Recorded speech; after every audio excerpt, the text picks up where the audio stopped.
ప్రపంచవ్యాప్తంగా new year వేడుకలు అట్టహాసంగా జరిగాయి. మొట్టమొదటిగా ఆక్లాండ్లో కొత్త సంవత్సరం ఆరంభం కాగా న్యూజిలాండ్ వాసులు ఘన స్వాగతం పలికారు. Auckland sky tower, New Zealand Chatham ఐలాండ్స్లో న్యూ ఇయర్ వేడుకలు ఘనంగా నిర్వహించారు. సిడ్నీలో నూతన సంవత్సర సంబరాలను ఘనంగా నిర్వహించి 2025 సంవత్సరానికి స్వాగతం పలికారు. Australia, America, Japan, south Korea లాంటి దేశాల్లోనూ నూతన సంవత్సర సంబరాలు అంబరానంటాయి.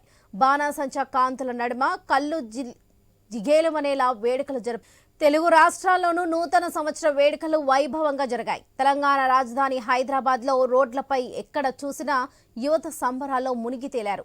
ఒకరికొకరు శుభాకాంక్షలు తెలుపుకున్నారు. అయితే ప్రముఖ నేతలు ప్రజలకు విషెస్ తెలియజేశారు. తెలంగాణ సీఎం రేవంత్ రెడ్డి, మాజీ సీఎం కేసీఆర్లు రాష్ట్ర ప్రజలకు శుభాకాంక్షలు తెలిపారు.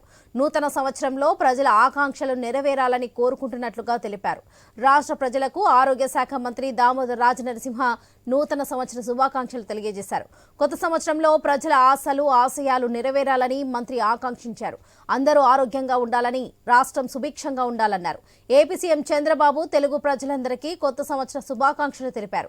అందరికీ ఆనంద, ఆరోగ్యం కలగాలని కోరుకున్నారు. 2025 కొత్త పథకాలకు, మరిన్ని అభివృద్ధి కార్యక్రమాలకు 2025 వేదిక కాబోతుందన్నారు. రాష్ట్ర అభివృద్ధికి కట్టుబడి ఉన్నామని, కొత్త సంవత్సరంలో స్వర్ణాంధ్ర 2027 విజన్ సాకారం చేస్తామన్నారు ఏపీ సీఎం చంద్రబాబు.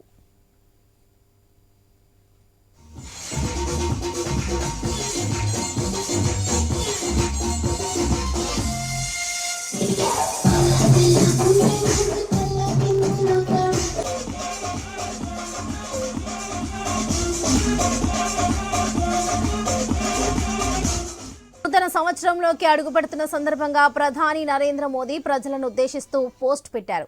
ఈ ఏడాది భారత్ సాధించిన విజయాలను గురించి వివరిస్తూ ఓ వీడియోను షేర్ చేశారు. సమిష్టంగా ప్రయత్నించి 2024లో అనేక విజయాలు అందుకున్నామన్నారు. 2025లో మరింత కష్టపడి పనిచేసి వికసిత్ భారత్ కలను సాకారం చేసుకుందామని తెలిపారు.